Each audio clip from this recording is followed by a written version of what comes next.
నారాయణ హేమచంద్రుడు. ఆ రోజుల్లో నారాయణ హేమచంద్రుడు సీమకు వచ్చారని తెలిసింది. ఆయన మంచి రచయిత అని విన్నాను. నేషనల్ ఇండియన్ అసోసియేషన్కు సంబంధించిన మ్యానింగ్ కన్యాగృహంలో వారిని కలిశాను. నేను ఇతరులతో కలిసి ఉండలేనని మ్యానింగ్ కన్యకు తెలుసు. నేను ఆమె ఇంటికి వెళ్ళినప్పుడు ఎవరైనా మాట్లాడిస్తే తప్ప మౌనంగా ఉండేవాణ్ణి. ఆమె ఆయనకు నన్ను పరిచయం చేసింది. ఆయనకు ఇంగ్లీషు రాదు. ఆయనది వింత వాలకం. వికారంగా ఉండే ప్యాంటు, అలాంటిదే మడతలబడిన మురికి బూడిద రంగు పార్సీ పద్ధతి కోటు ధరించి ఉన్నాడు. నెక్టై గాని కాలర్ గాని లేదు. కుచ్చులు గల ఉన్ని టోపీ పెట్టుకున్నాడు. పొడుగుపాటి గడ్డం, బక్కపలుచని శరీరం, మనిషి పొట్టి, గుండ్రని. ఆయన ముఖం మీద మసూచి మచ్చలు కూడా ఉన్నాయి. ముక్కు కొనతేలి లేదు, మొద్దుబారీ లేదు. మాటిమాటికి ఆయన చేత్తో గడ్డం నిమురుకుంటూ ఉండేవారు. నాగరిక సంఘం ఆయన్ను అంగీకరిస్తుందా? తప్పకుండా వేలుపెట్టి చూపిస్తుంది. మిమ్మల్ని గురించి నేను విన్నాను. మీ గ్రంథాలు కొన్ని చదివాను. మీరు మా ఇంటికి దయచేయరా అని అడిగాను. ఆయన కంఠం కొంచెం బండబారి ఉంది. నవ్వుతూ మీ బస ఎక్కడా అని ప్రశ్నించారు. స్టోర్ వీధిలో. అయితే మనం ఒక గూటి వాళ్లమే. ఇంగ్లీష్ చదువుకోవాలని ఉంది. నేర్పుతారా? నాకు తెలిసినంతవరకు మీకు నేర్పడం ఇష్టమే. నా శక్తి కొద్దీ నేర్పుతాను. మీరు సరేనంటే నేనే మీ దగ్గరికి వస్తాను అని అన్నాను. సమయం నిర్ణయించాం. త్వరలోనే మా మధ్య మంచి స్నేహం కుదిరింది. నారాయణ హేమచంద్రునికి వ్యాకరణం రాదు. ఆయన దృష్టిలో గుర్రం క్రియ, పరిగెత్తడం విశేష్యం. ఇట్టి ఉదాహరణలు చాలా ఉన్నాయి. ఆయన అజ్ఞానం నాకు బోధపడలేదు. నా స్వల్ప వ్యాకరణ జ్ఞానం ఆయన మీద పారలేదు. వ్యాకరణం రాలేదనే బాధ ఆయనకు లేదు. నేనెన్నడూ మీ వలె స్కూలుకి వెళ్ళలేదు. నా అభిప్రాయం వెల్లడించవలసి వచ్చినప్పుడు వ్యాకరణం ఆవశ్యకత నాకు కలగలేదు. సరేగాని మీకు బెంగాలీ వచ్చా? నాకు వచ్చు. నేను బెంగాల్ దేశంలో తిరిగాను. మహర్షి దేవేంద్రనాథ ఠాగూర్ గ్రంథాలు గుజరాతీ వారికి అనువదించి నేనే ఇచ్చాను. ఇతర భాషల్లో ఉన్న మహత్ గ్రంథాలని గుజరాతీలోకి అనువదించి ఇవ్వాలి. నేను చేసే అనువాదం మక్కీకి మక్కీ ఉండదు. భావానువాదం మాత్రమే చేస్తాను. నాకు అదే తృప్తి. నా తర్వాతి వాళ్ళు ఇంకా సవివరంగా చేస్తారు. వ్యాకరణ సాయం లేకుండా గ్రహించింది నాకు చాలు. తృప్తోస్మి. నాకు మరాఠీ, హిందీ, బెంగాలీ వచ్చు. ఇప్పుడు ఇంగ్లీష్ నేర్చుకుంటున్నాను. నాకు కావలసింది శబ్దాల పట్టిక. అంతటితో నాకు తృప్తి లేదు. నేను ఫ్రాన్స్ వెళ్ళాలి. ఫ్రెంచ్ నేర్చుకోవాలి. ఫ్రెంచ్ భాషలో మహద్ గ్రంథాలు చాలా ఉన్నాయని విన్నాను. వీలైతే జర్మనీ వెళ్ళాలి. ఆ భాష నేర్చుకోవాలి. ఇది ఆయన ధోరణి. భాషలన్నింటినీ చుట్టబెట్టి మృంగివేయాలని ఆయన ఆశ. ఇతర దేశాలు తిరగాలనే ఆశ కూడా అధికంగా ఉంది. అయితే మీరు అమెరికా కూడా వెళతారా? తప్పక వెళతాను. ఆ కొత్త ప్రపంచం చూడకుండా ఇండియాకు తిరిగి వెళతానా? అయితే డబ్బు? నాకు డబ్బుతో పనిలేదు. నాకు మీ వలె అవసరాలు ఉండవు. నేను తినేదెంత? నా పుస్తకాలిచ్చే డబ్బు నాకు చాలు. మిత్రులిచ్చేది చాలు. నేను 3వ తరగతిలోనే ప్రయాణం చేస్తాను.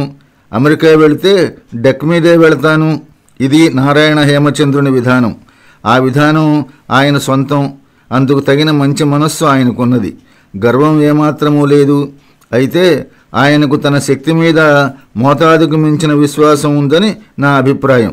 మేము రోజూ కలిసేవాళ్ళం. మా పనుల్లో కొంత పోలిక ఉంది. మేమిద్దరం శాకాహారులం. తరచు మేమిద్దరం ఒకే చోట భోజనం చేసేవాళ్ళం. ఇంట్లో సొంతంగా వండుకొని నేను కాలం గడుపుతున్న రోజులవి. వారానికి 17 షిల్లింగులు మాత్రమే ఖర్చు అవుతున్నది.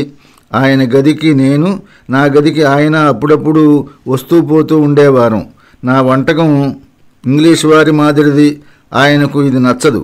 ఆయనకు హిందూ మాదిరి వంటకాలు కావాలి. పప్పు లేనిదే ఆయనకు ముద్ద దిగదు. నేను ముల్లంగితో సూపు తయారు చేస్తే ఆయనకు గుటక దిగేది కాదు. ఒకనాడు ఎలా సంపాదించారో ఏమో, వేరుశనగ పప్పు తెచ్చి నాకు వండి పెట్టడానికి సిద్ధపడ్డారు. నేను లొట్టలు వేస్తూ ఆయన వంటకం తిన్నాను. ఈ విధంగా నాకు ఆయనకు నేను వంట చేసి పెట్టడం అలవాటైపోయింది. ఆ రోజుల్లో కార్డినల్ మ్యానింగ్ గారి పేరు ప్రతివారి నోటి మీద ఆడుతూ ఉంది. నౌకాశ్రయంలో పనివాళ్లు సమ్మె కట్టారు. జాన్ బరన్స్ గారు, కార్డినల్ మ్యానింగ్ గారు పూనుకొని ఆ సమ్మెను ఆపివేశారు. మ్యానింగ్ గారి నిరాడంబర జీవితాన్ని గురించి, డిజరాలీ మంత్రి గారి అభినందనల గురించి నేను హేమచంద్రునికి చెప్పాను. నేనా సాధు పురుషుణ్ణి చూసి తీరాలి అని అన్నారు హేమచంద్రుడు. అతడు చాలా గొప్పవాడు. మీరెట్లా చూడగలరు? తేలిగ్గా చూస్తా. దానికి మార్గం చెబుతా.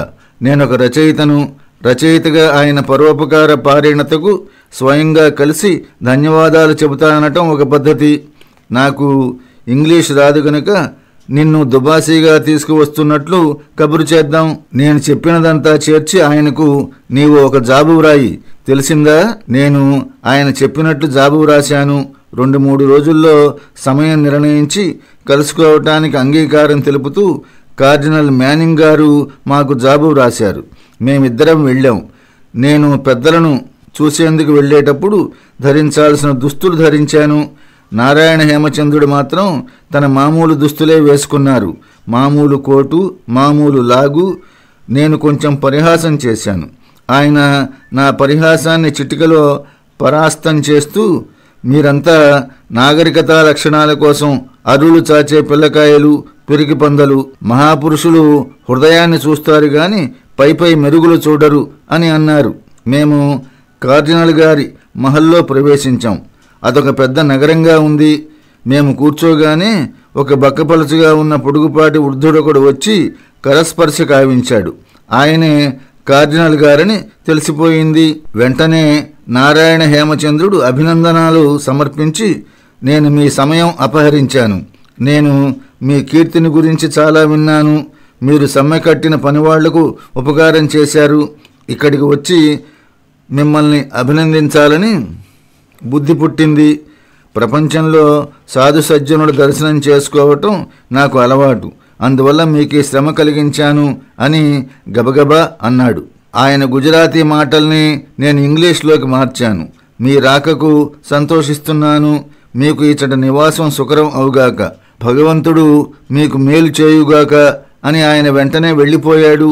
ఒక రోజున నారాయణ హేమచంద్రుడు ధావతీ కట్టుకొని షర్టు తొడుక్కొని నా బసకు విచ్చేశాడు. ఆ ఇంటి యజమానురాలు తలుపు తీసి చూడగానే దడుచుకున్నది. నేను మాటిమాటికి మకాం మారుస్తూ ఉంటానని వ్రాశాను కదా. ఆ క్రమంలో ఈ మధ్యనే ఈ ఇంటికి వచ్చాను. మా ఇంటి యజమానురాలు నారాయణ హేమచంద్రుణ్ణి ఇదివరలో చూడలేదు. ఆమె తత్తరపడుతూ వచ్చి, ఎవరో పిచ్చివాడులా ఉన్నాడు, మీకోసం వేచి ఉన్నాడు అని చెప్పింది. నేను ద్వారం దగ్గరికి వెళ్ళాను. నారాయణ హేమచంద్రుడు నిలబడి ఉన్నాడు. నివ్వెరబోయాను. ఆయన ఎప్పటిలాగానే నవ్వుతూ ఉన్నాడు. బజార్లో పిల్లలు మిమ్మల్ని చూసి అల్లరి చేయలేదా? వాళ్ళు నా వెంట పడ్డారు. కాని నేను వారి వంక కన్నెత్తి చూడలేదు. దాంతో వాళ్ళు వెళ్ళిపోయారు. లండన్లో కొంతకాలం ఉండి నారాయణ హేమచంద్రుడు తర్వాత ప్యారిస్ వెళ్ళిపోయారు. ఆయన ఫ్రెంచ్ భాష కొంచెం నేర్చుకున్నారు. కొన్ని ఫ్రెంచ్ గ్రంథాలని అనువదించటానికి పూనుకున్నారు కూడా. ఆయన అనువాదం సరిచూడగలిగినంత ఫ్రెంచ్ భాష నాకు వచ్చు. అందువల్ల అనువాదం ఎలా ఉందో చూడమని ఆయన నాకు ఇచ్చారు. అది నిజానికి అనువాదం కాదు, భావార్థం మాత్రమే. అమెరికా వెళ్లాలనే తన కోరికను కూడా తీర్చుకున్నారు. తంటాలు పడి చివరకు డెక్ టికెట్ సంపాదించారు. షర్టు ధోవతి కట్టుకుని వెళ్లటం అమెరికాలో అసభ్యతా లక్షణమట. ఆయన అవి ధరించి బజారుకి వెళ్ళగా ఆయన్ని అమెరికాలో ప్రాసిక్యూట్ చేశారట. తరువాత ఆయనను విడిచివేసినట్లు గుర్తు.